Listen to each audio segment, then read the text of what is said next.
कभी ऐसा हुआ है कि आप लोगों से बोला गया हो कि आप अपने धर्म को परिवर्तित करके मुसलमान बन जाएं? कभी नहीं हुआ ऐसा, कभी नहीं हुआ। अभी ऐसा कुछ नहीं हुआ आज तक, ऐसा कोई रिकॉर्ड नहीं है पूरे गांव के अंदर, किसी को कुछ नहीं कहा आज तक, ऐसा कुछ नहीं कहा उन्होंने आज तक भी। पूरे गांव का रिकॉर्ड है, पूरे गांव में कहीं भी घूम लो आप, ऐसा कुछ नहीं है। हम इसीलिए घूम रहे हैं इस गांव में कि अगर जबरदस्ती वाला धर्मांतरण हो, जो कि उन पे इल्जाम लगा हुआ है कि वो जबरदस्ती धर्मांतरण कराते हैं, तो सबसे पहले अपने क्षेत्र में किसी ना किसी को बहला के, फुसला के, लालच दे के कि भाई तुम्हें हम इतना पैसा दे देंगे, आप इस धर्म में आ जाओ, या तुम्हें ये कारोबार। पूरा गांव है, इसके अंदर कोई भी ऐसा कुछ नहीं बताने का। अंकल क्या नाम है आपका? मेरा नाम नत्थन सिंह है जी। आपके गांव के मौलाना कलीम साहब को अरेस्ट किया गया है और उन पर गंभीर आरोप है कि वो जबरदस्ती धर्मांतरण कराते हैं। देखो जी, हमारी बात ऐसी है, थोड़ा सा आगे आ जाओ। हम यहाँ बचपन से रह रहे हैं और उनके थोड़े कम से भी कम हम मुद्दत हो गए। थोड़ा सा अच्छा, उनके थोड़े उठ बैठ भी बढ़िया है। आज तक हमारे यहाँ किसी को उन्होंने ये नहीं कहा कि तुम मोमडन बन जाओ। हम तो, हमारा तो बचपन ही वहीं रहा है। आज तक किसी को गाँव में उन्होंने ये नहीं कहा कि तुम अपना यो धर्म बदल लो। हमारे गाँव के अंदर जी किसी से कोई जोर जबरदस्ती नहीं, बड़े प्यारे आदमी थे, कोई दिक्कत नहीं, किसी को सताना नहीं, किसी राजनीति से कोई मतलब नहीं, किसी से कोई वो नहीं है। गांव में समझाने की बात रखे थे वही। वैसे उनकी यहाँ से कोई वो नहीं है। आप किसी से उनकी तरफ से कहना है कि जो भी धर्मांतर हुए हैं तो वो अपनी मर्जी से है, जिसकी संविधान इजाजत देता है। बिल्कुल। मैं अगर किसी धर्म में जाना चाह रहा हूँ अगर मेरा मन तो मैं जा सकता हूँ। कोई बौद्ध का हिंदू में आना चाह रहा है वो बन सकता है, बिल्कुल। कोई मुस्लिम हिंदू बनना चाह रहा है वो बन सकता है, लेकिन जबरदस्ती नहीं हो सकती। कुछ नहीं है यहाँ, कोई जबरदस्ती नहीं है, उनकी मर्जी है वो तो। कोई मतलब नहीं है उनका यहाँ किसी से। बड़े प्यार से रहना, बड़े प्यार से, कोई दिक्कत नहीं उनकी तरफ से यहाँ से पूरे गाँव में हमारे ये बहुत अच्छे आदमी, कोई दिक्कत नहीं। अगर किसी की शादी भी यहाँ ब्याह शादी हुई, गरीब आदमी, उन्होंने भी उनकी मदद करी। यहाँ तक गरीब आदमी अगर है, उसकी लड़की की शादी हो रही है, हो या मुस्लिम हो, कोई भी हो, तो वे मदद कर देते। कोई हिंदू मुस्लिम का भेदभाव नहीं है, कोई यहाँ मतभाव नहीं है, भाईचारा बिल्कुल। एक जगह खाना, एक जगह उठना बैठना हमारा है उन सबसे। नहीं, उनके मन में कोई हिंदू मुस्लिम नहीं, कोई मतलब नहीं है। अगर किसी हिंदू को परेशानी होती है तो तब भी वो मदद करने के लिए। हाँ जी, उनकी कोई वो नहीं है, कोई दिक्कत नहीं है। वे तो इतने प्यार मोहब्बत के हैं। अगर हम वहां भी गए ना, बिना चाय को बिना उठे भाईजान सलावा कभी नहीं बोले। बड़े तहजीब से बात करने वाले आदमी है, ऐसे नहीं है, बिल्कुल सच्चे आदमी वे। तो ये ग्राउंड की रियलिटी है, ये उनके पड़ोसी हैं और ये कहते हैं कि उनके यहाँ पर अगर जाते भी हैं ये, तो वो कभी चाय पानी से नहीं चूकते।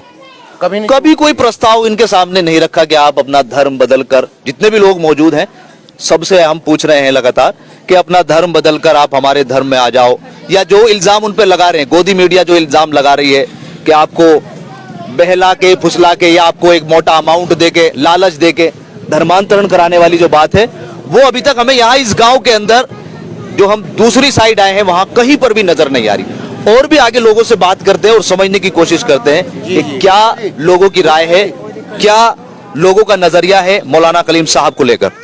क्या नाम है अंकल आपका? सिंगारचंद जी, सिंगारचंद। सिंगारचंद। हाँ यहाँ उसका क्या करते हो आप? हम तो खेती करें। खेती करते हो। हाँ। गांव में आपको पता ही होगा मौलाना कलीम साहब को गिरफ्तार किया गया, आपके गांव के ही हैं वो? नहीं, वो तो बात ठीक है, पर यहाँ उसका कोई रोल नहीं। कोई रोल नहीं किसी। सही है या गलत है वो?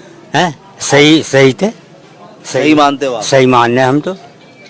आरोप है उन पर कि वो जबरदस्ती हिंदुओं को जबरदस्ती मुसलमान बनाते हैं। यहाँ नहीं बना, किसी पे ना जबरदस्ती हुई ना कि कुछ। आप कभी मिले हो उनसे?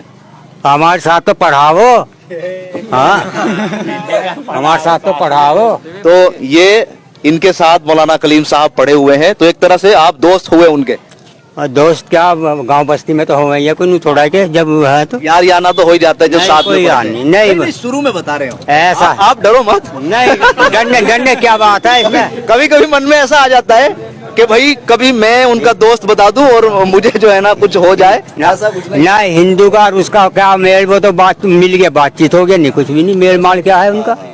ठीक है। तो कभी ऐसा प्रेशर प्रेशर डाला गया है कभी? नहीं, यहाँ कोई नहीं डाल लगा। आपका क्या नाम है? मेरा नाम गौरव तेजान है। मैं आपके एक सवाल पे जो है आपसे ही सवाल करता हूँ। जब वो आपका आरोप ये है कि प्रशासन के लोग और हमारा आरोप नहीं है।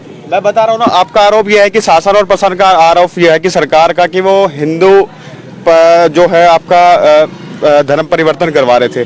5 लाख लोगों को निकल के आई रिपोर्ट, 5 लाख सभी लोग जान रहे हैं। लेकिन 5 लाख लोगों में से कम कुछ लोगों की तो FIR लॉन्च होगी कहीं पे भी, चाहे वो किसी भी स्टेट हो पूरे भारत के अंदर।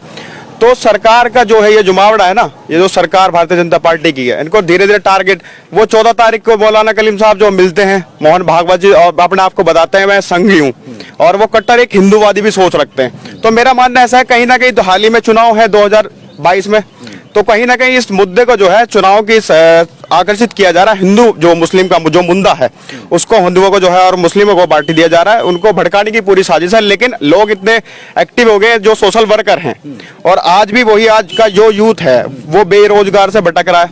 तो ये सरकार तो मुद्दों की बात कर नहीं रही है। तो ये हमें हिंदूवादी और जो इनकी मानसिकता है, जैसे कि आपको पता है कि संघ जो है RSS एक बड़े पैमाने पे यहाँ एक संगठन है।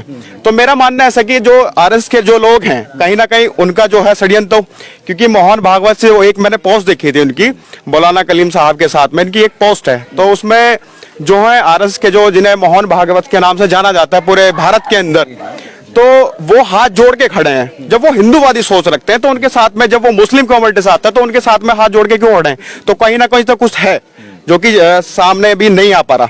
लेकिन हम तो ये चाहते हैं भाई निष्पक्ष जो जांच हो, जो दोषी है उसको जेल भेज दे, हम तो ये कह रहे हैं। लेकिन मौलाना साहब जो हैं वो बहुत बढ़िया आदमी हैं, और उनका गांव में भी एक स्टैंड है और लोग उन्हें पसंद भी करते हैं। लेकिन आज तक मेरी भी 28 साल की एज हो चुकी है, लेकिन आज तक मैंने कोई उन पर आरोप लगता नहीं देखे। वो बहुत बढ़िया एजुकेशन के, वो शिक्षा के भाई मदरसे चला रहे हैं, वो शिक्षा को एक बढ़ावा दे रहे हैं। तो हम कैसे कह देंगे आतंकवादी है, देशद्रोह उनको बरकरार पूरा देश बोल रहा है? बताओ।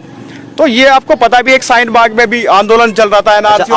आपका पहला सवाल जो मुझे समझ में आया है, आप ये कहना चाह रहे हो कि जब इतनी बड़ी तादाद में उन्होंने धर्मांतरण कराया है, तो कोई आदमी तो FIR करे कि मुझे जबरदस्ती कराया है। पहला सवाल ये है ना आपका? हाँ। तो ये जेन्युइनली हमने और लोगों से बात करी, वो उनका भी यही सवाल है कि आप लोग उन्हें तो तलाश करें जो धर्मांतरण होके जो हिंदू थे या बौद्ध थे वो मुसलमान बन गए, और वो ये कहे कि मुझे जबरदस्ती इन्होंने मुसलमान बनाया है, चाहे वो हिंदू हो पहले या बौद्ध हो या सिख हो। तो ये कहना चाह रहे हो ना? तो ये बिल्कुल ये जांच का विषय है कि सबसे पहले आप उन लोगों को सामने लेकर आए जो ये बताएं कि हमें जबरदस्ती, हम पहले हिंदू थे और हमें जबरदस्ती इन्होंने मुसलमान बना दिया। जबकि जो लोग सामने आ रहे हैं, जिनसे बातें हो रही हैं, वो अपनी मर्जी से कन्वर्ट हो रहे हैं, और इसकी संविधान इजाजत देता है। ये संविधान का आर्टिकल का जो हमें राइट है, कॉन्स्टिट्यूशन भारत का जो कॉन्स्टिट्यूशन है वो हमें राइट देता है। अगर हम किसी को जबरदस्ती जो है धर्म परिवर्तन करा रहे हैं तो वो गलत है, संविधान के भी वो एक हत्या है। और मैं तो कहना चाहूंगा, एक आरोप और लगता है मौलाना साहब के वो 57 करोड़ का जो है फंडिंग होती है ना? ये मैं कह रहा हूं कि फंडिंग होती है, लेकिन कोई उसका प्रूफ तो होगा भाई। स्टेटमेंट निकलवा के दे दो, आप जनता को तो संतुष्ट कर लो ना पहले। आप इतना बड़ा इशू कर रहे हो इस बात को लेके, है ना? देश के अंदर क्या करना चाहते हो यार? हम तो अब मौलाना साहब तो करते हैं भाईचारे, संता समानता और भाईचारे की बात करते हैं वो, जहां तक मेरा मानना है, क्योंकि मैं भी उनके गांव से आता हूं, तो मुझे पता है उनके बारे में भी। जब वो स्कूल कॉलेज चला रहे हैं, अभी ITI के उन्होंने ओपन करी 2-3 साल पहले, तो मैं नहीं मान सकता ऐसा आदमी जो है देशद्रोह हो सकता। मैं बिल्कुल नहीं मानता, मैं इस बात का बिल्कुल खंडन करता हूँ। और देखिए, ये तो अभी जो भाजपा है, मैं तो साफ बोलता हूँ, जो भाजपा रणनीति जारी है ना पूरे देश के अंदर, ये बहुत गलत है, और इनका जनता ना 2022 में जवाब देगी।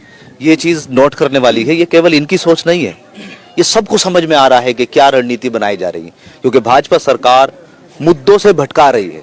महंगाई लगातार बढ़ रही है, महंगाई का उनके पास कोई तोड़ नहीं है।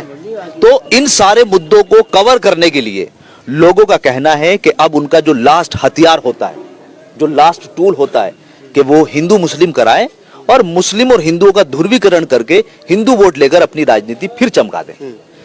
ये लोग, बहुत सारे लोगों के विचार हैं और इसको कोई भी डिनाई नहीं कर सकता। दोस्तों, यहां पर आप देख रहे हैं जो भी लोग मौजूद हैं, वो सबका यही कहना है कि हिंदू मुस्लिम की जो राजनीति है उसे बंद करी जाए।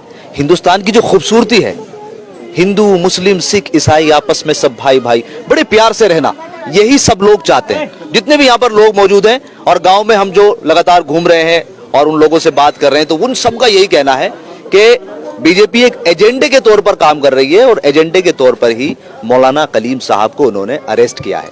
हम भी यही रिक्वेस्ट करते हैं कि आप जल्दी से जल्दी इंक्वायरी करें, निष्पक्ष जांच करें और सबूतों को सामने लेकर आए। अगर वो दोषी हैं तो उनको आप जो है सजा दे सकते हैं और अगर वो दोषी नहीं है तो जल्दी से जल्दी उनकी रिहाई होनी चाहिए।